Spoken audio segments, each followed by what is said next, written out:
What's going on, everybody? This is Over the Ropes. I'm Tyler. Right.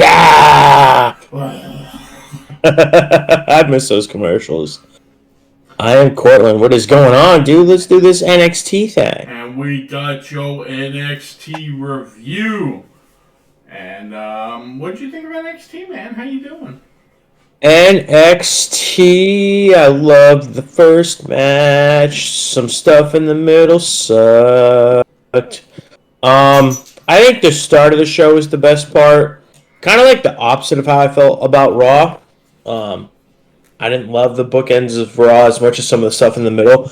To me, the middle of this show sucked. But the beginning was good, and the end was solid. I would say from Lola, the Tony D'Angelo package on it got better, but like most of the first hour was absolutely brutal, in my opinion. It was a weird show because there were some segments I was really into. There were some segments I was really not into. And Yeah. then there were some segments where I was into part of it, but not into other parts of it. So, like, it was Yep. a really weird show all the way around. But I am excited to talk about it. Let's get into it. We'll just start off with, since you love the first match so much, you go ahead and start us off. Yeah, let's go. So we've got Javon Evans versus Sean Legacy versus Ashante the Adonis. When was the last time Ashante the Adonis had a match on NXT? Ricky Saints on commentary. Yep. Yep. So Ricky Saints was actually the first music we heard. He parks his rig and walks right through Gorilla and right in. Actually, no, he didn't go through Gorilla. He went a different way. I don't even know. He was just there. Yeah, to answer your question, I have no idea because the show Yeah. is not.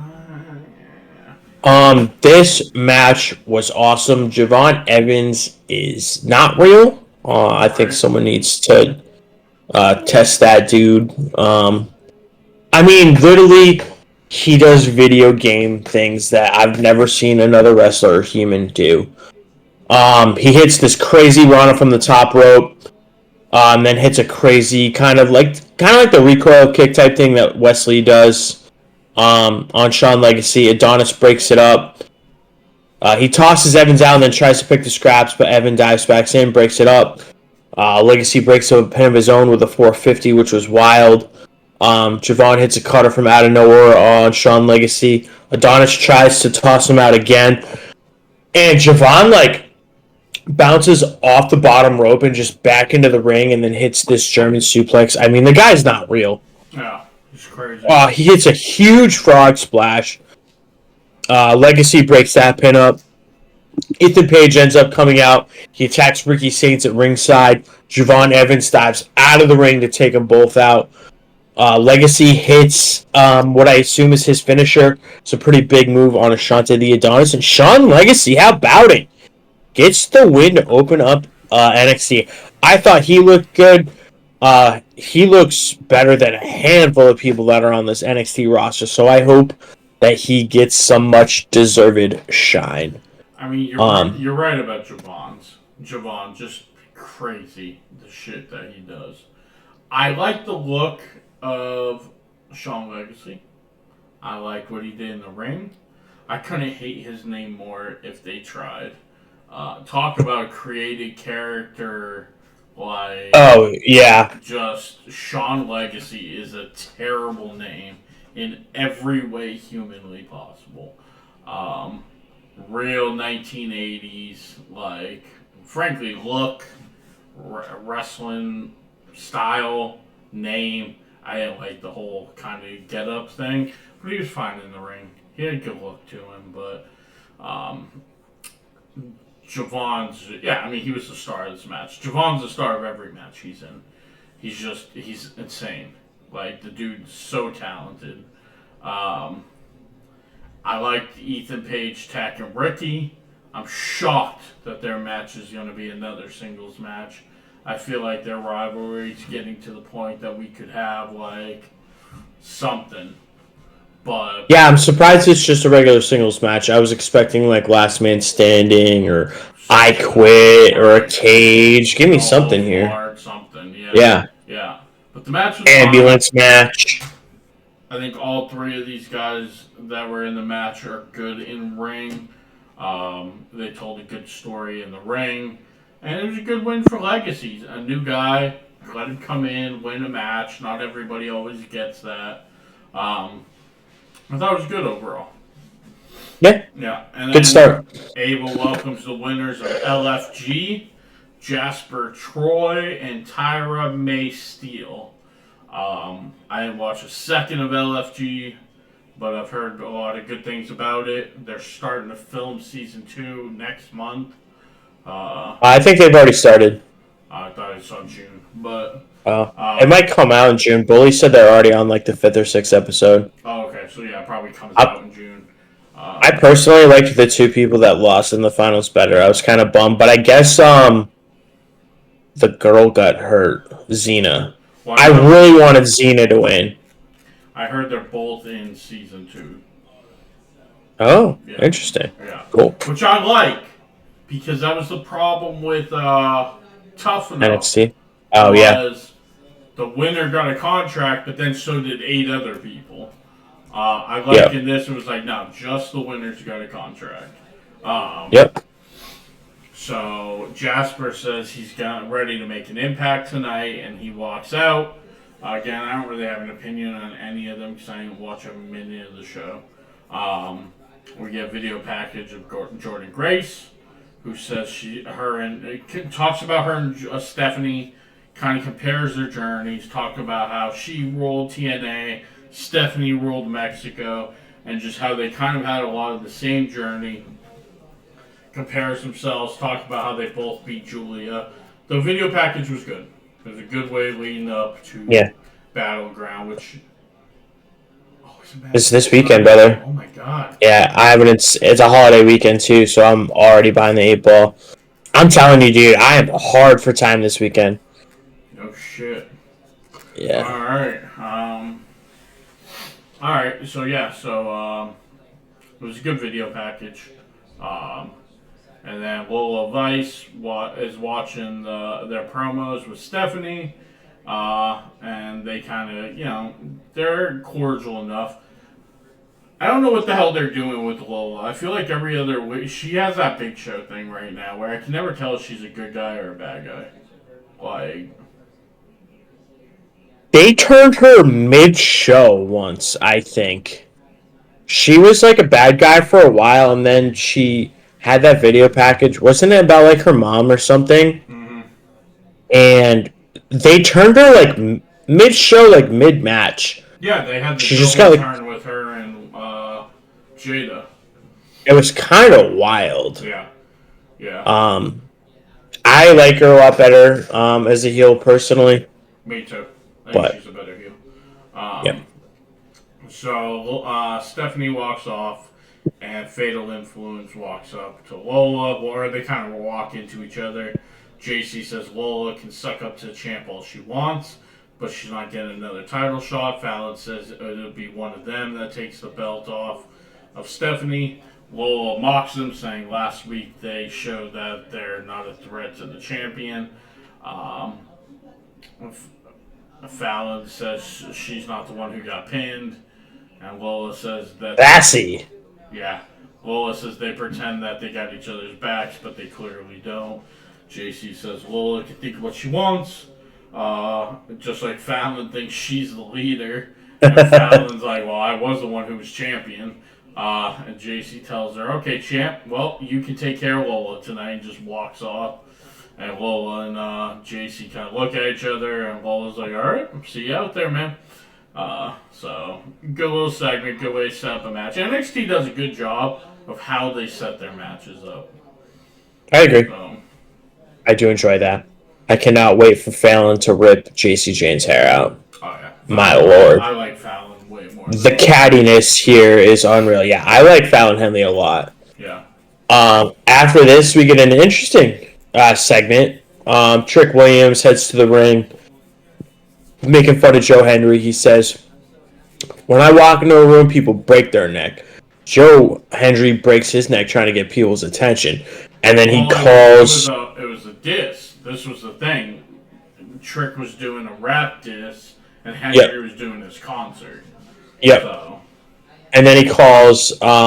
he says, Joe Henry's mom calls him Average Joe. And then he, like, wraps his way around the ring, which, I don't know, it didn't do much for me. He also forgot the words in one part, which was funny. And I was like, you're a clown. What I hated about this, and I don't know why, it reminded me of, is it Dusty Rhodes that used to say, no, it's not Dusty Rhodes, but someone who's like a vet who no longer wrestles is like, if you don't make nobody, you don't beat nobody. You know what I mean? Right. Like, if you're just calling your opponent a fat slob who lives in his parents' basement, who did you beat? Bruce. So he's all. That on his podcast all the time. Yeah, I'm trying to remember. It might be a Briscoe thing. So he's all like, "Oh, Joe Henry breaks his neck to try to get people's attention," and what does he do at the end of his rap? He does the Joe Henry turn, and I'm just like, "Oh, how did you start your rap? You literally just did the same thing, you fucking idiot." I hated that. Thought it was dumb. Thought this part really sucked. Could have gone without seeing it. Yeah, I mean, here's the thing. Trick's not a rapper, right? It's Clearly. It's one of those things that, like they've done this a little bit with Mello, who has some kind of talent with it. Swerve's done this. Swerve has some musical talent. Trick doesn't have musical talent, dude. Like, he's a football player. And it doesn't help when you do it the same show as Joe Hendry, who's an actual singer who has actual music talent. It wasn't great. It was clunky. Clunky is the exact word I had. As somebody who grew up listening to rap, who loves rap and hip hop, it was just not great. The average Joe line was good, but he used it way too much. He overdid it. And, like, I'm fine with kind of putting your opponent down in this situation because, like, that's the point of, like, a rap diss. But, it didn't come off good. It wasn't good. Trick didn't seem comfortable. No. And you just it seemed super forced. And you knew what was coming because this is how Joe Hendry's made his career. You know what I'm saying? So, I agree. This is probably the worst segment of the show. I would agree, I could have also done without it, but I get what they were trying to do. After this, we get Kelly Kincaid backstage with Josh Briggs. She says, it's been a while since we've seen you out here alone. Briggs dedicates tonight's match to him and says things aren't as fun without his buddy Inamura. Yeah. And this segues to his match against Shawn Spears.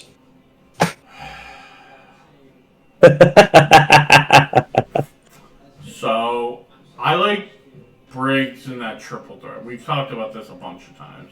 Him, Dijak, and Oba was great.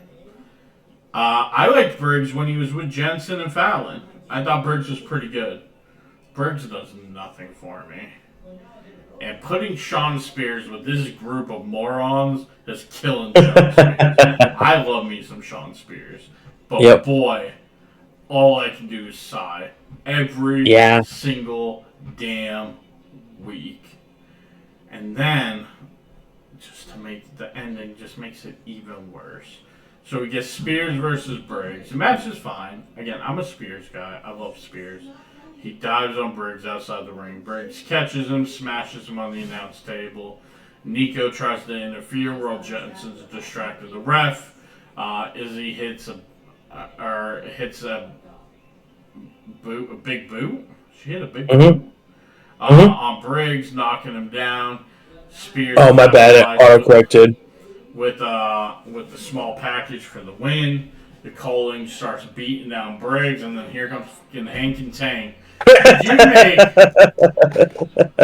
Listen, you might get me to enjoy Hank and Tank a little bit, you know. Public Enemy, I guess, whatever. But boy, putting them with the Coling is just tripling down on me not giving a crap about any of this. Brooks does nothing for me. Nico does nothing for me. Izzy's fine, and I love Spears. But it's just like, Briggs does nothing for me. Hank and Tank, only time they do anything for me is when they're doing like a backstage segment. In the ring, they definitely don't do shit for me. So I'm just like, oh my god, we're gonna get like another 2 months of these idiots feuding. I can't wait for somebody to take the belts off them. So then in the locker room, Kalani walks up to Zarya and Sol Ruka. She wants to make sure that when she beats Zarya, that she gets a title shot. And Sol Ruka's like, yeah, I mean, that's what we said. She was like, oh, I just wouldn't be surprised if you back out of your word, which Zarya gets her back up. And she's like, yeah, I so want to do that. And so they're building up anticipation for that match. Yeah. Didn't seem like the most necessary thing, but it was fine. Yeah. Sorry, I call Sol the most genuine person in WWE. Mm-hmm.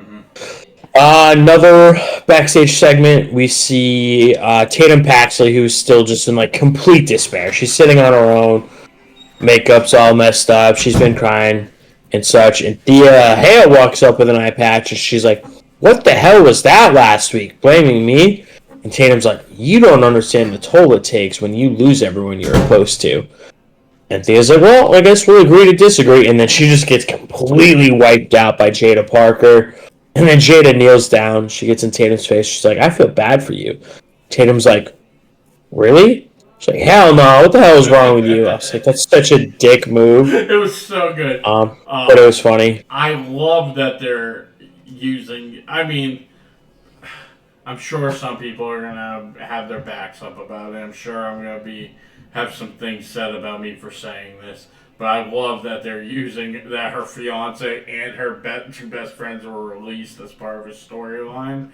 Because she's already so unhinged. And, like, what would that do to this character? You know what I'm saying? Like, and Jada's just so good. That cracked me the hell up. Because I was not expecting it. Tatum was so like, oh my god, I have, like, really? Oh my god, and it's just the most blatant, like, hell no, dude, what the hell's wrong with you? Like, oh man, I was dying. Yeah, that was pretty funny. Great segment. And that's where I felt like the show picked back up for the rest of the way. Mm-hmm. After this, we get Out the Mud versus Chase U. I believe the debut of Kale and Mr. Finley there. What's his WWE name? I don't remember what either. And Chase U. So yeah, it's Kale Dixon and Uriah Connors. Yeah. I think this is their debut as part of Chase U, but they both wrestled before. So. Yeah. Bronco Nemo might have the most punchable face of anyone in that company. I don't know why I hate this dude so much, but I just do. I don't mind Lucian Price, but like Bronco Nemo's face, man, it's just like I don't like it at all. They absolutely manhandled Chase U. This was pretty much a squash match. I would hazard a guess they're your next tag team champs. 100%. That was what I was going to say. Seems like that's where we're headed. And I like them as a team. Like, they kind of have, like, a little bit of a Crime Time, like, feel to them, you know, because they're kind of portraying the same characters. Back in the day, it was a little bit more, what's the word I'm looking for? Like, kind of racially motivated, where I feel like this one's a little bit more like, oh, GTA with, like, their entrance and shit like that. Still kind of racially motivated, but at least there's a little bit more to it. I like that they have that GTA font on all their stuff. Yeah, but I like the team. They do well together. They're definitely going to be the next tag champs, which I'm fine with, you know. I'm fine with some of these, like, offshoot teams that get a decent title run, even though if you don't know where they're going from there. Afterwards, we get the final face-off.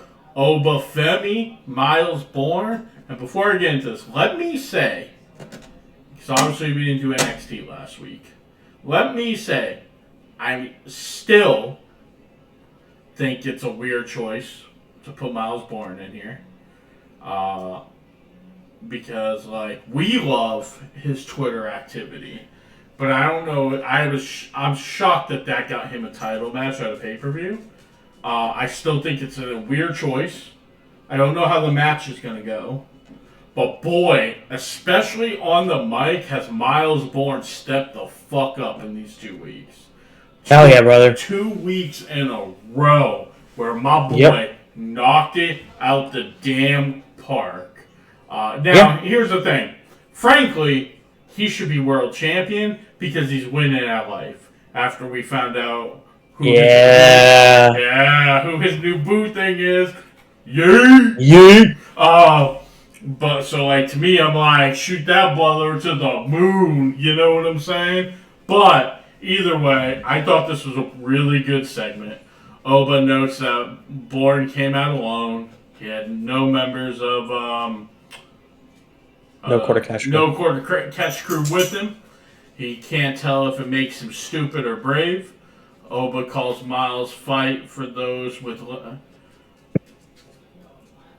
So Oba calls Miles fight for those with limitations and struggles both admirable and misleading.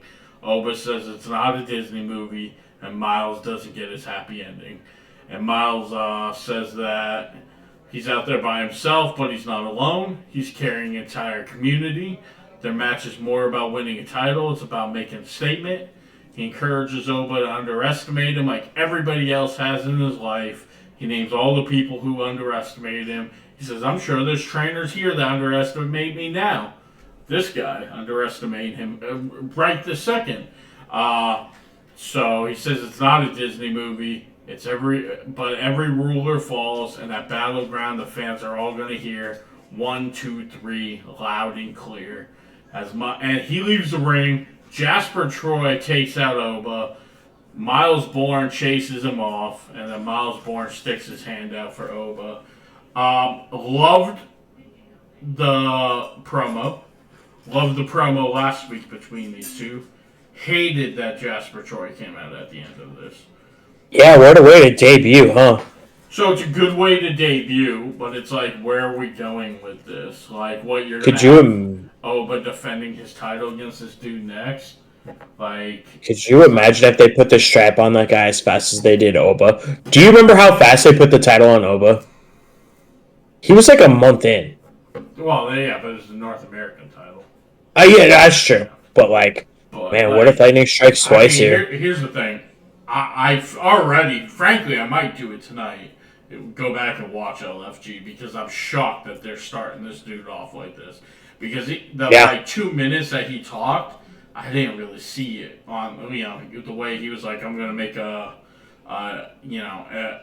statement tonight. It was this real like monotone, real like one note. So I'm like, man, like I need to go back and watch this. See what I'm missing. Yeah, I watched Survivor, which ends tonight, and that's gonna free up an hour TV a week, and I was thinking about starting that soon myself. My work schedule also gets crazier, but I would really like to start watching it sooner than later. Yeah. I was also waiting for it to be done so that when I start to binge it, I can just binge it. Yeah. Yeah. So I'm very excited to watch it now. After this, we see Ricky Saints and Ethan Page, and they're still trying to kill each other. Ava's with them. They won't start arguing. And finally, she's like, all right, fine, you two, title match next week. Hell yeah. And then we get a video package from Tony D'Angelo. He says the worst thing about betrayal is it never comes from enemies. It comes from your family. He can't understand why Stax did this because he's not a coward like Stax is. He said Stax wanted to be the leader and the shot caller, but Stax doesn't get it.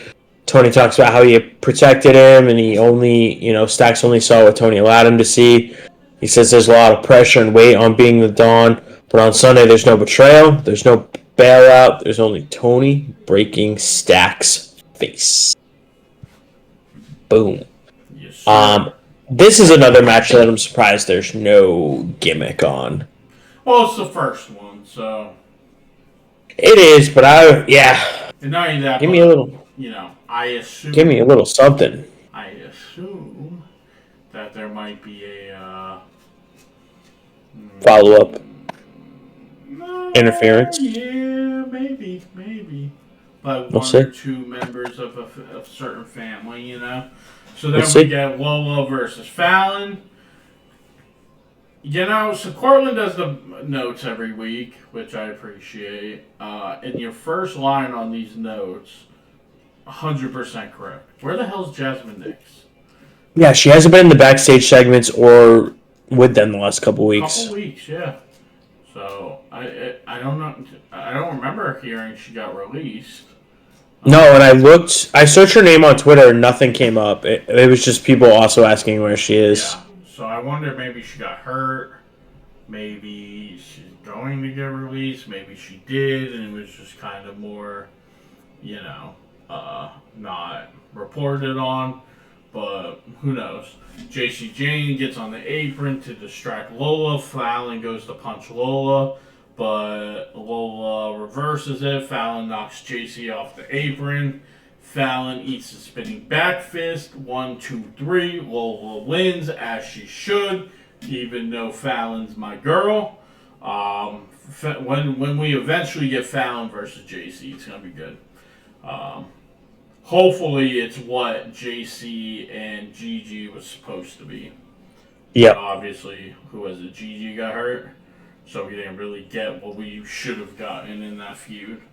I think JC got hurt. One of them got hurt, and then the other someone got hurt afterwards. Yeah. I remember JC big booted Gigi's head off. They did like the door ding dong segment. Yeah. Oh my god, yeah. Yeah, that was great. So then Kelly Kincaid interviews Stephanie, asks her if she's prepared for Battleground. She talks about the tough road to get here, sleeping on floors, cars, fighting around the world. She says wrestling NXT is a dream come true. She idolized Rey Mysterio.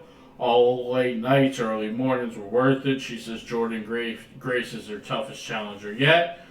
But to be the best, she's got to go through hell. I do like, which I forgot to bring up, and Jordan Grace's promo video package. I like how she talked about how her, Stephanie, and Julia were like the 3 biggest free agents. They all came to NXT. At the same time. Like, have kind of been battling it out for this title. They both beat Julia. Like, I like the whole setup to that. Yep. I would agree. Yes, sir. Yeah, and then I liked her line at the end, something about if you get too close to hell, you get burnt. She's doing pretty good for not her first language with these promos. I love a lot better than a lot of people. I love that Triple H is letting these people that don't speak English very well kind of do this like back and forth between their language and English. It just her, Theo, Asuka, Kyrie, Julia, Shinsuke. I can't remember. Was Stephanie on Raw or SmackDown or something recently? I mean, both. Someone was on Raw. I feel like it was this week. Maybe not. But they got uncomfortable talking, so they started talking in Spanish, and they got their feedback on her. I feel like it was Stephanie for some reason. Right. Probably. But yeah, no, I agree. I do appreciate that. After this, we get a little video package from Dark State. They basically took turns hyping up someone else in the group, and then that person would hype someone else up. Yep. But they announced Deion Lennox as the leader. I think that was a noteworthy part of the promo that I caught. So Sugar started, and I think he said Lennox was the leader. Okay. And then they called what's the white guy's name?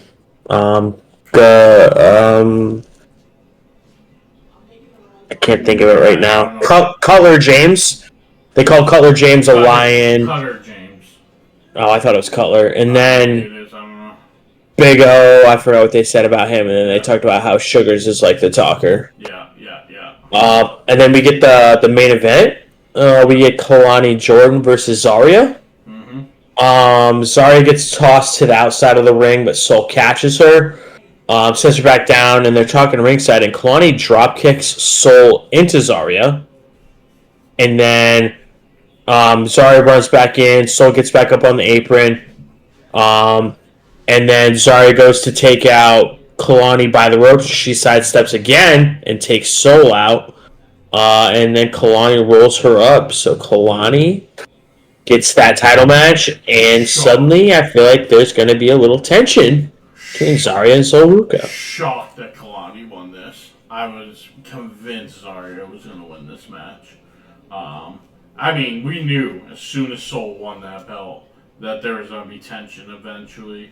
And Zarya is 100% going to be the one to take that belt off of her. I would agree. Yeah. And so I was shocked that Kalani won, but it was a good match. I like seeing Zarya because, actually I just talked about this, but like Jordan Grace talking about how they were the 3 biggest free agents. Well, Zarya was a free agent at the same exact time. Pretty much got announced to be signed the same time as Stephanie and Jordan Grace did. And I feel like she's kind of being like left out of this. So like it's good every time she kind of pops, And I think it's because she's not as she's not as successful outside as the other ones are, So then she's younger though, isn't she? Yes. Yeah. I think they're all decently young. But, I actually have no idea how old she is. And I think she's just... Wow. It doesn't even say on her wiki. Oh, interesting. Wow. So then we get the main event segment, which is the Joe Hendry concert. And, I mean, this is how Joe Hendry made his fame. This is what got him to TNA. This is why he got him over in TNA. And let me tell you, my favorite Joe Hendry song is Edge's Bitch that he did on Matt Cardona and Brian Myers. So when he turned this into Mello's Bitch, I lost my damn mind. He played a segment from when Trick and Mello were feuding with The Way. He put himself over Dexter Lumis. And yeah, I thought this whole thing was hilarious. Joe Hendry is great at this. He always does a great job of this. And I was super into it. And like I said, I lost my damn mind when he turned this into Mello's Bitch, because that's just that. The Matt Cardona is Edge's Bitch was always be my favorite Joe Hendry song. Trick comes out pissed off. He gets cheap shot in. He goes for a trick shot, and Hendry smashes the shit out of his knee with the guitar. And that was awesome. Awesome. What a sound. The whole ending segment was great. I love Joe Hendry. He's the man. He's so good. And he's 100%. He's the next Jordan Grace. As soon as his contract's up, he's going straight to WWE. And I cannot wait. He said he was on his contract year. Yep. Yeah. So, next I year. saw that while I was away. Next year. Let's go. Yeah. Yep. And then he hits that big standing ovation and he stands tall. That makes me nervous about this weekend, though. No way. No. Man, I hope not. Nah. I hope not. So here's the thing. That'd be cool if they put, like, WWE wrestler as TNA champion. And then, because, like, I could see some TNA guys I wouldn't mind as NXT champions. But... yeah, if you do one, I feel like you got to give back there somewhere. Well, I mean, Joe Hendry did have a 2-minute match against Orton at Mania, so... it depends on how they feel. Like, TNA might feel like they're getting the better end of the deal by having a WWE guy holding their title. You know what I'm saying? So yeah. But yeah, man. So that was NXT. I thought it was an up and down show. I thought there were some good parts, some bad parts.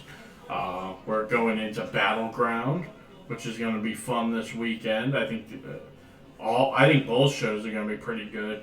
So. Yeah, got a big weekend ahead of us. So yeah. But yeah, so that is NXT. Give us your like, subscribe, follow, hit the notification bell, comment, let us know what you thought of NXT. Let us know what you thought of this show. And we will see everybody later. Enjoy your wrestling. Peace.